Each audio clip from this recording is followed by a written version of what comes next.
Hola amigos, que tengan un hiper mega saludazo con doble Z, saludazo de Cusatón. Bienvenidos a un nuevo video. Oramos a nuestro Padre Celestial para que nos dé paciencia y sabiduría, para que cuando los judaizantes nos acusen de ser judaizantes, tengamos entendimiento para desenmascarar sus artimañas. En el nombre de nuestro Señor Jesús. Amén. Amigos, en este video vamos a entender la carta del apóstol Pablo a la iglesia de Gálatas. Es muy importante que nosotros aprendamos a discernir los engaños del enemigo, porque tenemos que entender lo que viene para los que practicamos el verdadero cristianismo. Hoy vemos algo que resulta obvio, y es que los gobiernos están buscando excusas para aislar a aquel pequeño grupo, y ese pequeño grupo extraño que se para firme diciendo que la prueba es contraria a la ley de Dios y que la es contraria a la ley de Dios. Ese grupo que quiere reposar en sábado y que no adora a la Trinidad, ese pequeño grupo especial, es, amigos, el que pretende ser arrinconado. Luego tenemos que entender que es completamente acorde a los deseos de Dios que tú tengas que dar explicación de tu fe ante jueces y magistrados. ¿Ok? Leamos en Lucas capítulo 12, versículo 11 al 12. Cuando os trajeren a las sinagogas y ante los magistrados y las autoridades, no os preocupéis por cómo o qué habréis de responder o qué habréis de decir, porque el Espíritu Santo os enseñará en la misma hora lo que debáis decir. Es por esto que tenemos que tener bien clara la palabra, amigos, porque si nosotros hacemos parte del pequeño grupo que tiene la redención, sabemos que vamos a ser confrontados y se nos va a preguntar el por qué nuestras creencias y por qué estamos en contra de estas nuevas leyes que se irán creando con el único objetivo de aislarnos. Así que nosotros tenemos que entender que esto es perfectamente acorde con la voluntad de Dios. Dios quiere que tú des testimonio ante jueces y magistrados de tu fe, obviamente mientras tú no hayas cometido ningún delito. Así que va a ocurrir, y ya está ocurriendo, y estamos viendo a los criminales sueltos en la calle, y los justos pronto estarán ante jueces y magistrados dando explicación del por qué no se ponen la o por qué no se toman la muestra, del por qué no reposan en domingo, del por qué no se confiesan ante una aplicación. Es tremendo, amigos, lo que viene. Entonces, no pensemos jamás que nosotros seremos milagrosamente sustraídos o arrebatados de estos dilemas que se vienen, como algunas personas piensan. No, amigos, es que Dios quiere que tú te confrontes con el dilema, para que finalmente tengas que dar testimonio de tu fe, porque cuando tú das testimonio de tu fe, estás dando prueba de la fe que tienes, no solo ante Dios y su Hijo, sino ante los ángeles y ante el mundo entero. Ahora, nosotros tenemos que entender que muchos de nuestros jueces y magistrados y muchos gobernantes han sido adoctrinados en enseñanzas tergiversadas y pervertidas de la Biblia por las falsas religiones. Y si nosotros no hemos estudiado y hemos establecido las bases fundamentales y bien claras de nuestra fe, pues entonces ellos serán los que nos van a dar cátedra a nosotros de un falso evangelio. Por tanto, recordemos que lo que ya ocurrió en el pasado se volverá a repetir, y ya lo estamos viendo repetir. Si a los verdaderos cristianos durante la Inquisición y en la Edad Media, por guardar el sábado, los llamaban judaizantes, siendo que ni siquiera eran judíos, y vemos que eso se va a volver a repetir, pronto nos llamarán judaizantes también. Así que nosotros, por tanto, somos los llamados a dar testimonio de nuestra fe, amigos. Entonces, uno de los capítulos más usados por aquellos que tergiversan los evangelios con el objetivo de llamarnos judaizantes, a los que obedecemos la ley, a los que guardamos los mandamientos de Dios y estamos guiados por todos sus decretos, sus estatutos, es Gálatas 3, amigos. Por tanto, cuando tú hablas de animales impuros y de animales puros, o de que hay que reposar en el séptimo día, estas personas inmediatamente te van a sacar a Gálatas 3 y te van a declarar judaizante, y hasta dirán que estás bajo maldición, y si lo que está en juego, amigos, es alguna nueva ley draconiana, en donde está en juego tu religión, tu fe, tu conciencia, y tú no quieres obedecer esa ley draconiana porque viola tu conciencia, tú vas a ser fácilmente declarado culpable ante la imposibilidad de justificar el porqué de tu creencia. Porque si este capítulo de Gálatas 3 se lee a la ligera, en realidad parecería como si tú fueras judaizante al estar obedeciendo ciertas leyes o preceptos que en su mayoría están en el Antiguo Testamento. Por tanto, hoy voy a darles una palabra clave de ese capítulo de Gálatas 3 que ustedes no han escuchado jamás de ningún pastor ni líder religioso, y esto les dará prueba de el por qué tengo razón y del por qué nuestra doctrina es certera y verdadera. Y con esta enseñanza que les voy a decir en este video, podrán desbaratar todo engaño del enemigo. Por tanto, empecemos leyendo el capítulo completo. En Gálatas 3, capítulo 1 al 2. Oh, Gálatas insensatos, ¿quién os fascinó para no obedecer a la verdad? A vosotros, ante cuyos ojos Jesucristo fue ya presentado claramente entre vosotros como colgado en el madero.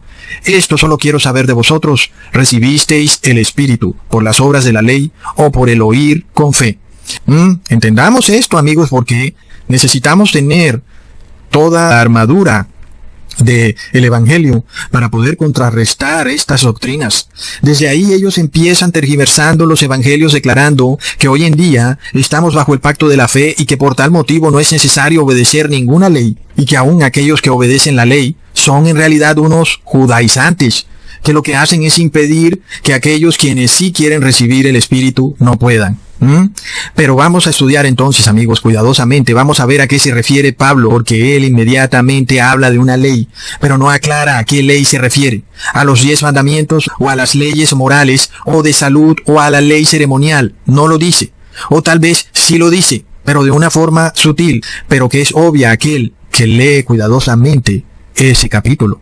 Entonces vamos a probarlo, amigos, sin lugar a dudas. Empecemos leyendo en el versículo 10 del mismo capítulo. Porque todos los que dependen de las obras de la ley están bajo maldición. Pues escrito está, maldito todo aquel que no permaneciere en todas las cosas escritas en el libro de la ley para hacerlas. Por tanto, algunos dirán que guardar la ley es caer bajo maldición. Hasta ese punto llegarán. Si tú les dices que no coman carne, porque hoy en día la carne es inmunda, te van a decir que tú estás bajo maldición, porque estás bajo la ley. Si les dices que guarden el sábado porque es el verdadero día de reposo, te van a decir que estás bajo maldición. Pero de nuevo, tenemos que preguntarnos, ¿a qué ley es la que se refiere el apóstol Pablo? El hecho es que el apóstol Pablo nunca va a especificar claramente a qué ley es a la que se refiere, porque para él el contexto da prueba clara de a qué ley es a la que se refiere, ¿verdad? Para el apóstol Pablo es apenas obvio que él se está refiriendo a una ley específica, y él suponía que para los de la iglesia de Gálatas también debía ser obvio. Pero hoy en día, amigos, donde ha pasado tanto tiempo y las iglesias pseudocristianas han caído tan bajo, ya vemos que casi nadie tiene idea a qué se refiere el apóstol Pablo, y no buscan más que atinarle diciendo que cualquiera que guarde alguna ley del Antiguo Testamento estaría bajo maldición. Pero no se dan cuenta que están tomando versículos fuera de contexto sin estudiar el capítulo completo. Sigamos leyendo en el versículo 12. Y la ley no es de fe, sino que dice, el que hiciere estas cosas vivirá por ellas. Ahí vemos a los pastorcitos brincando de felicidad. Ecusatón, la ley no es de fe, el que guarda la ley no tiene la fe. Yo por eso me como mi chorizo de marrano con fe. Yo por eso guardo cualquier día de reposo con fe, porque estoy en el pacto de la fe y no en el de la ley. Si tú quieres tener fe, Ecusatón, entonces no obedezcas la ley. Es decir, que aún esa gente ha llegado al punto de que para tú dar prueba de que tienes fe es porque no obedeces la ley. Plop.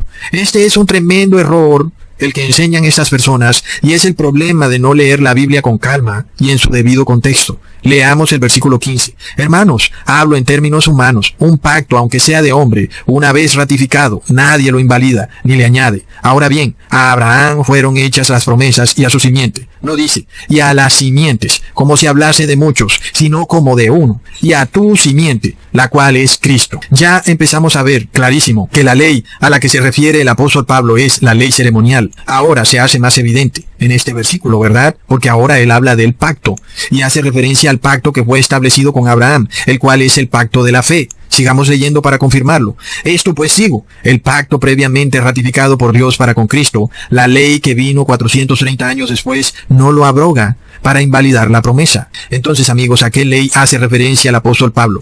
¿Qué ley vino 430 años después que Dios estableció su pacto con Abraham? Indudablemente él se refiere a la ley ceremonial. Recordemos lo que Dios le dice a Abraham en Génesis capítulo 15 versículo 13.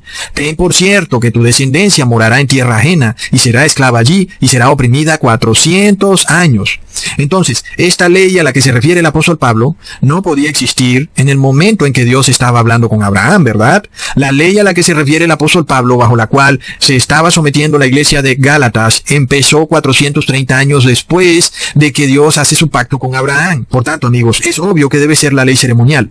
Es tremendo, amigos, ¿qué le pasa a las personas? Entonces, amigos, ya vemos que Abraham conocía todos los 10 mandamientos y conocía las leyes de Levíticos, conocía todo estatuto y decreto de la ley de Dios Padre, pero hasta ese punto no se había establecido la ley ceremonial, amigos. Hasta ese punto no. Luego, 430 años después, sí se estableció la ley ceremonial.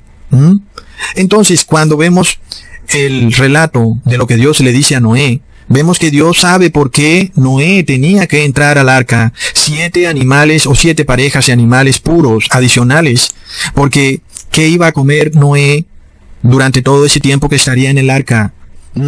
Obviamente que él tendría que en algún momento comer algunos animales, y obviamente que Dios sabía que tenía que llevar algunos animales adicionales. De lo contrario, Noé hubiera tenido que comer reptiles, ratones, cerdos, y al final Noé se hubiera perdido para siempre, ¿verdad? Por tanto, ahora nosotros podemos entender que Noé sí conocía la ley que diferenciaba animales puros e impuros, y que esa ley aún sigue vigente hoy en día. Con una pequeña diferencia, amigos, sí, que hoy toda carne animal es impura. Todo, pollo, carne de vaca, oveja, pescado, todo es impuro, todo se contaminó. Los animales fueron mezclados genéticamente. Y hoy, aunque tú ves al animal, tú ves al pescado, sí, tiene escamas, claro, pero por dentro lleva el ADN de cerdo.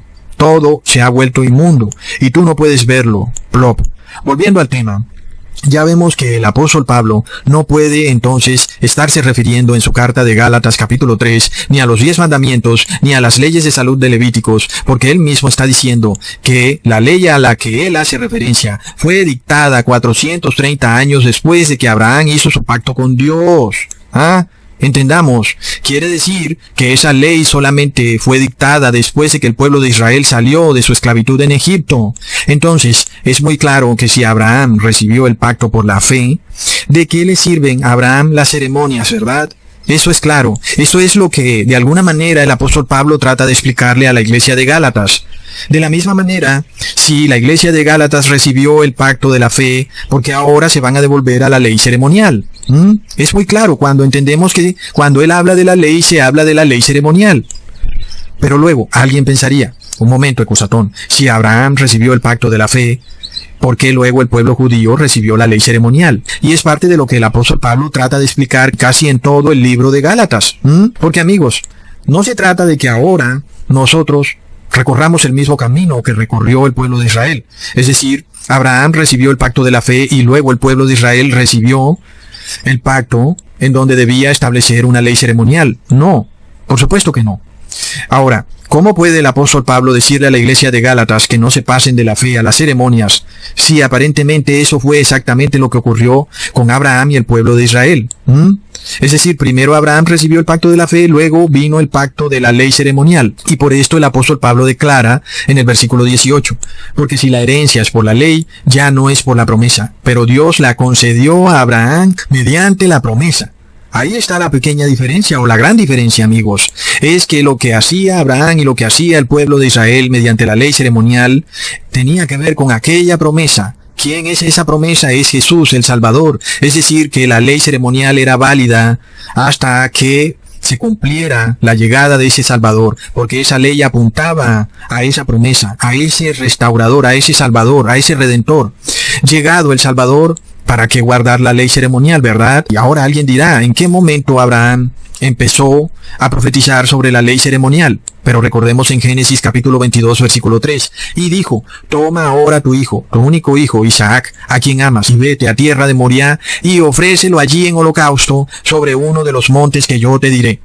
Entonces, vemos que todo concuerda, ¿verdad? Es decir, Abraham profetiza sobre la ley ceremonial, pero no solo eso, profetiza sobre el hecho de que la ley ceremonial tenía que ver con la promesa, apuntaba a Cristo. Entonces, leamos en el mismo capítulo, en el versículo 7 al 8. Entonces habló Isaac a Abraham, su padre, y dijo, Padre mío, y él respondió, heme aquí, mi hijo. Y él dijo, he aquí el fuego y la leña, mas ¿dónde está el cordero para el holocausto? Y respondió Abraham, Dios se proveerá de cordero para el holocausto, hijo mío.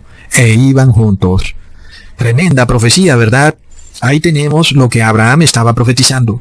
Una ley ceremonial cuyo sentido principal era que Dios proveería el cordero, es decir, que Dios daría a su propio hijo para su sacrificio por nuestros pecados. Tremendo. Es esta la promesa que un día vendría. Por tanto, el primer pacto que es hecho con Abraham no tenía a Cristo, tenía una promesa, ¿verdad? Y esa promesa era Jesús, pero ellos no tenían a Jesús con ellos. Pero el segundo pacto en el que estamos nosotros y en el que debía estar la iglesia de Gálatas, ya tenía a Cristo, tenía esa promesa, ya Cristo había venido, ya se había sacrificado por nuestros pecados, Cristo ya está entre nosotros. ¿Qué sentido tiene entonces volver a la ley ceremonial? Por supuesto es totalmente absurdo, ¿verdad? Esto es lo que el apóstol Pablo quiere explicar en la carta de Gálatas 3.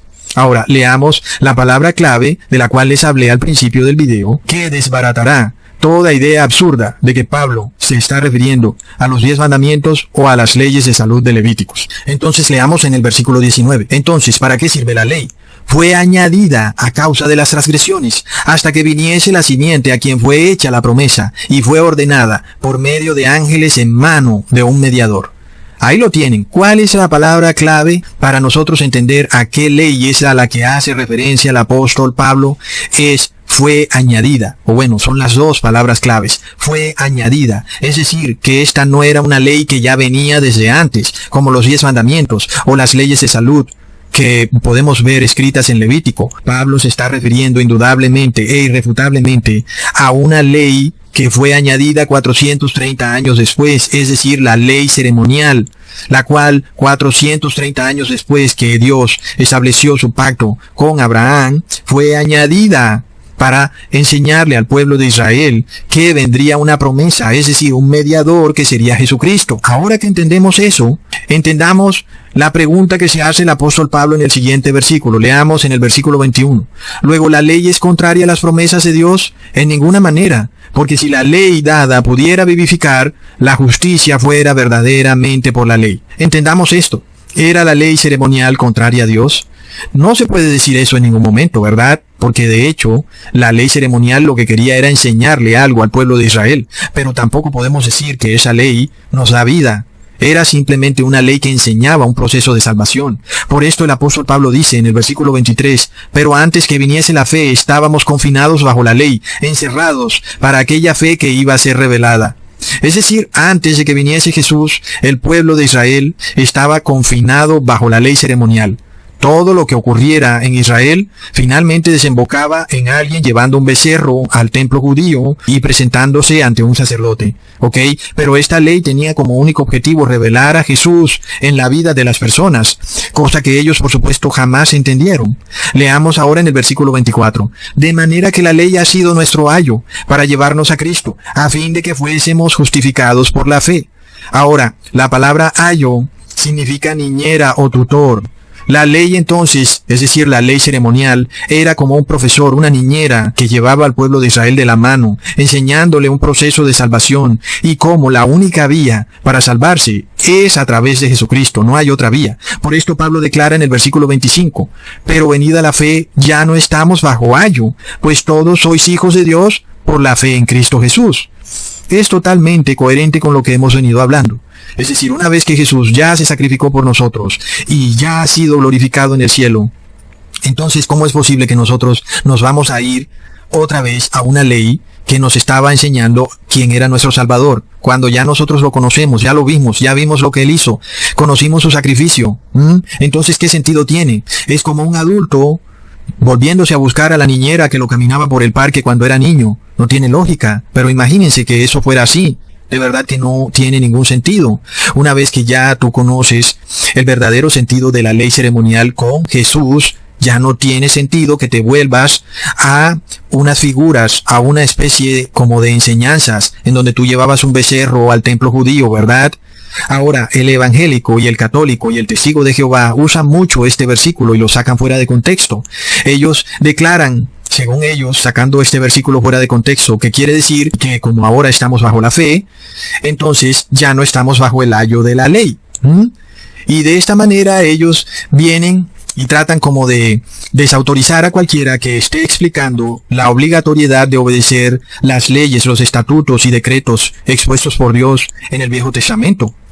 Porque ellos dicen, oh, estamos bajo la fe, ya no estamos bajo el ayo de la ley. No, amigos, esto es una total tergiversación y perversión del Evangelio. ¿Ok?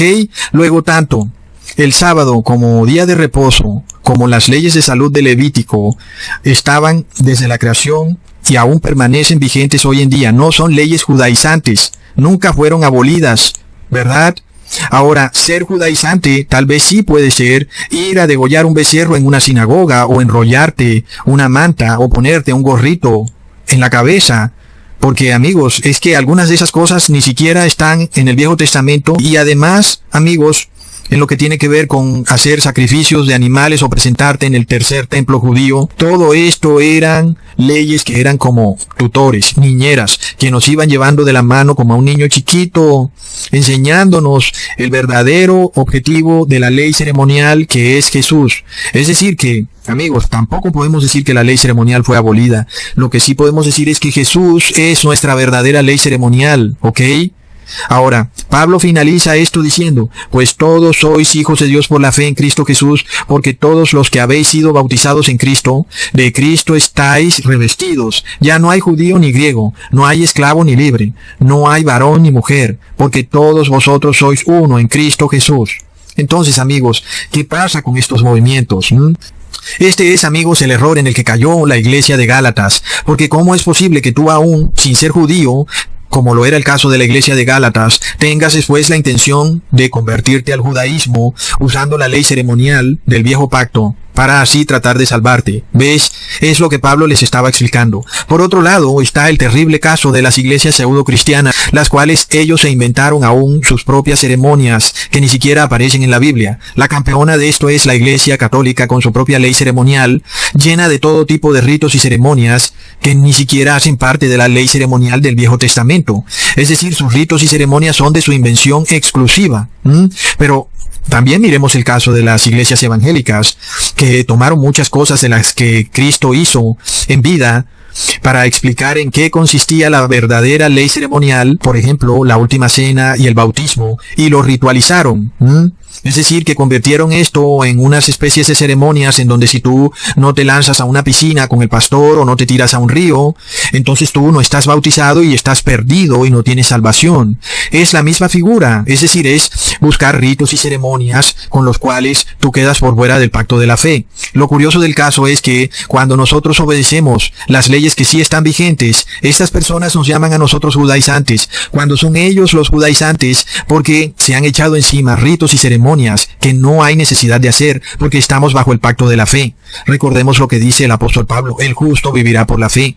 Luego, los que viven por la fe son los que guardan la ley. Así que, cuando la salvación es absolutamente por la fe, entendemos que ningún tipo de ritual ni ceremonia te puede salvar, punto. Lo único que vale a la hora de obtener tu salvación es arrepentimiento y recibir en tu corazón a Jesús. Entonces, amigos, la salvación es única y absolutamente por fe. Obviamente ningún ritual ni ceremonia entonces te puede salvar.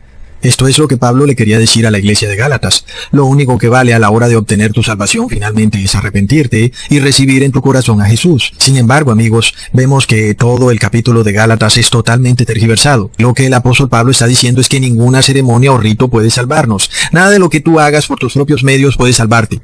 Bajo la misma figura, por ejemplo, en el caso de las fiestas de Levítico, la Pascua, las fiestas de los panes sin levadura, los primeros frutos, la fiesta de los tabernáculos, etc.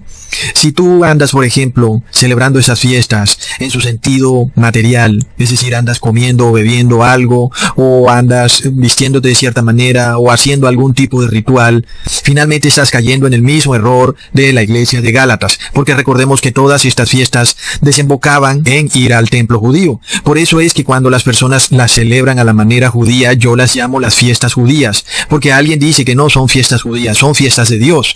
Pero cuando tú las empiezas a celebrar en su sentido material, en el que inclusive tienes que presentarte a donde el rabino, entonces tú estás finalmente cayendo en el problema del que habla el apóstol Pablo. Es decir, que estás estableciendo de nuevo toda esta ley ceremonial y estarías bajo maldición. Las fiestas deben celebrarse en su sentido espiritual y tú no debes estar mirando en qué fecha caen las fiestas, sino en el sentido espiritual de lo que Jesús quería enseñarnos con las fiestas, interiorizarlo y celebrarlo continuamente.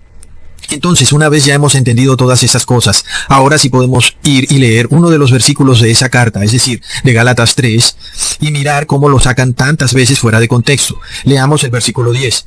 Porque todos los que dependen de las obras de la ley están bajo maldición. Pues escrito está, maldito todo aquel que no permaneciere en todas las cosas escritas en el libro de la ley, para hacerlas. Ahí está clarísimo, amigos. Es decir, cuando tú estás bajo esta ley ceremonial, en realidad estás maldito porque tienes que hacer todos estos ritos. Si se te olvida algo, bueno, ya estás condenado. Si tú piensas entonces que te vas a salvar a través de algún rito o ceremonia, en realidad estás bajo maldición.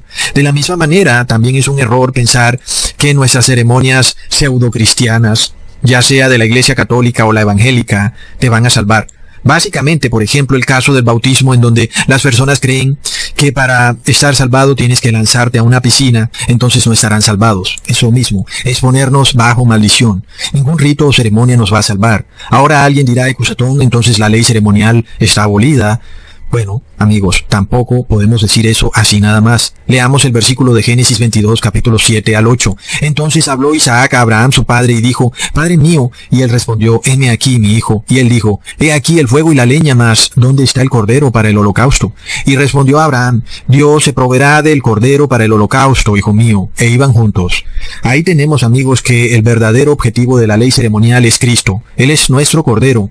A él es entonces donde nosotros vamos a lavar nuestros pecados, es decir, que Cristo es nuestro bautismo. Cristo es también nuestro sumo sacerdote que intercede por nosotros ante el Padre. Jesús es el templo al que vamos, y en Jesús está nuestra perfecta redención. Jesús es ese cordero que nosotros sacrificamos. Entonces, amigos, vemos que Jesús es la perfección de la ley ceremonial, pero no es abolir la ley ceremonial. Es decir, es a través de Jesús que podemos transitar a través de una verdadera ley ceremonial que sí puede salvarnos. Así que no estamos también cayendo en la locura de algunos que dicen que cuando Jesús cumplió la ley quiere decir que la abolió. No, tampoco estamos cayendo en eso. Cuando decimos que Jesús es el cumplimiento de la ley ceremonial, queremos decir que a través de Jesús podemos seguir cada paso de la ley ceremonial. Es decir, traemos nuestro cordero, luego lavamos nuestras carnes como ocurría en el templo, y luego, con la ayuda de Jesús, entramos al lugar santísimo y gracias a su intercesión podemos estar cara a cara con el Padre. Esta es la verdadera ley ceremonial que solo es posible con Cristo, con Jesucristo. Él es el verdadero cumplimiento, hacia Él apunta esa ley. Ahora, nosotros ir a hacer algo, o el mundo entero, declarando que tiene que obedecer alguna ley religiosa para salvarse, eso de nuevo es caer bajo maldición. Si el mundo, por ejemplo, establece un gran pacto en donde todo el mundo tiene que reposar en domingo, vemos que esto de nuevo es un rito, que además de que no está por ningún lado en la ley, ni es un mandamiento, es además establecer un rito que va en contra de la fe. Y ahí es cuando nosotros miraremos la hipocresía de todas estas iglesias pseudocristianas que se han llenado la boca diciendo que están bajo el pacto de la fe y bajo el pacto de la gracia y no bajo el pacto de la ley, y pronto ellos van a establecer esta ley religiosa en donde tú debes reposar en domingo y debes adorar a la Trinidad, etcétera, o de lo contrario el mundo se irá a la porra. Y podremos ver claramente, no que no estábamos bajo la ley, cómo es que ustedes ahora establecen estos ritos religiosos mundialmente para que todos los obedezcamos, si supuestamente estamos bajo el pacto de la fe, ¿verdad? Pero vemos que su hipocresía va a quedar revelada. Así que hoy nosotros estamos bajo el pacto de la fe. Pero eso no quiere decir que no tenemos que guardar todos los mandamientos, estatutos y decretos. Hasta pronto, amigos.